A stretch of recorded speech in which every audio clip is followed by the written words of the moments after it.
Magandang umaga, Pilipinas. Narito ang latest kay Bagyong Uwan at sa magiging pagtayo ng ating panahon sa araw na ito.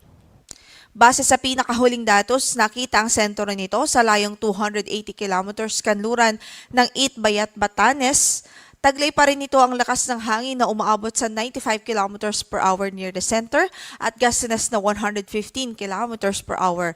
Nasa severe tropical storm category pa rin ito at malakas pa rin ho itong bagyo.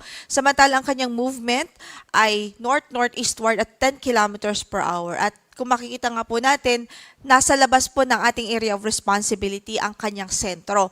Pero bahagi ng kanyang diametro ay nakakaapekto pa rin sa ilang bahagi ng northwestern section ng Northern Luzon.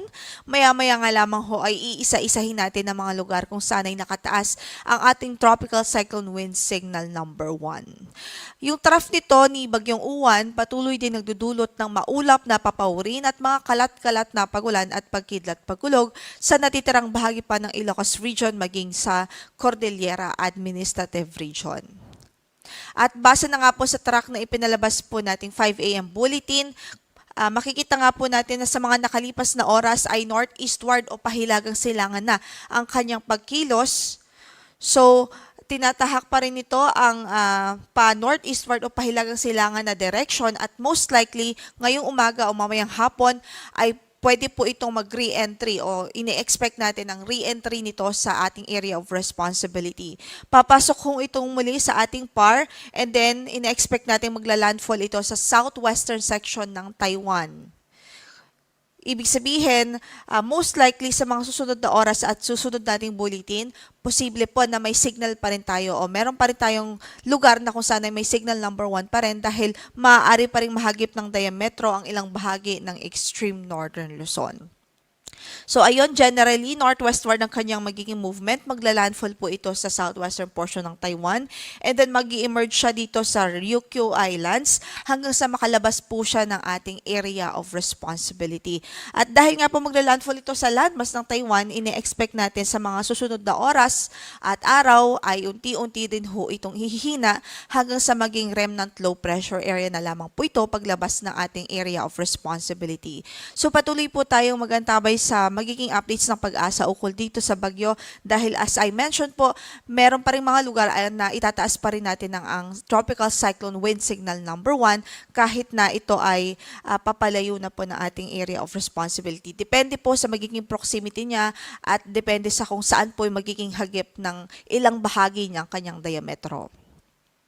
Samantala, signal number 1 pa rin ngayon as of 5 a.m. bulletin sa Batanes, sa Babuyan Islands, particular host dito sa mga isla ng Calayan, Dalupiri at Fuga. Sa northwestern portion naman ng Ilocos Norte ay nakataas din ang signal number 1 sa mga municipalities ng Burgos, Bangi, Pasukin, Dumalneg at maging sa Pagudpud. So sa mga nabanggit nating lugar, pinag-iingat pa rin natin ang ating mga kababayan. Hindi pa rin po pwedeng maging kumbaga relax dahil may mga pag-ulan pa rin na pwedeng maranasan doon at pagbugso po ng hangin. Pagbugso-bugso ng hangin na pwedeng umabot hanggang sa 61 kilometers per hour. So ibig sabihin, present pa rin ang hazards dito sa mga lugar na ito kung kaya't ingat pa rin po tayo, maging vigilant pa rin at maging alerto sa ating kapaligiran.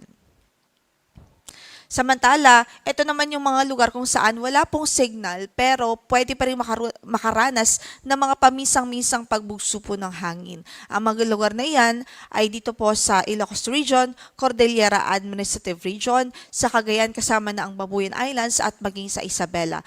Sa araw po na yan o for today po yan. And then for tomorrow, posible pa rin ang mga gusty winds dito sa Batanes at maging sa Babuyan Islands. Kaya ingat pa rin ho ang ating abiso. Samantala, sa ating pagtayo ng panahon, magiging masugid pa rin ang panahon sa Batanes, sa ilang bahagi ng Babuyan Islands at sa northwestern portion ng Ilocos Norte dahil pa rin kay Bagyong Uwan, direktang epekto pa rin ito ng bagyo. Samantala, yung trough ng Bagyong Uwan ay magdudulot pa rin ng maulap na papawrin na may mga kalat-kalat na pagulan at pagkidlat pagkulog sa Ilocos Region o sa natitirang bahagi pa ng Ilocos Region at maging sa Cordillera Administrative Region. Luzon. Hamantalang dito sa Metro Manila at natitirang bahagi ng bansa ay improved weather ang mararanasan. Bahagyang maulap hanggang sa maulap ang ating papawirin. Mababa po yung tsansa ng malawakang pag-ulan. Pwede lamang may tsansa lamang ng mga localized thunderstorms, especially po sa hapon at gabi. Meron pa rin po tayong gale warning ngayon na nakataas sa Batanes, Babuyan Islands, maging sa Ilocos Norte. Ito po kasi yung lugar na talagang affected pa po ng bagyo at expected po natin na maalon pa rin hanggang sa napakaalon ng kondisyon ng karagatan doon. Kaya hanggat maaari ay hindi pa rin ina-advise o nire-recommend ang pumalaot yung maliliit na sasakyang pandagat dahil delikado pa rin ang kondisyon ng ating karagatan doon. Samantala, ang sunrise natin for today is 5:56 in the morning at ang sunset natin mamaya ay sa ganap po na alas 5:25 ng hapon. Yan mo ng latest mula dito sa Pag-asa. Ang next bulletin po natin will be at 11 a.m. Mamaya ho yan, kaya't patuloy po tayong magantabay sa updates po. Ito si Lori de la Cruz Galicia. Magandang umaga.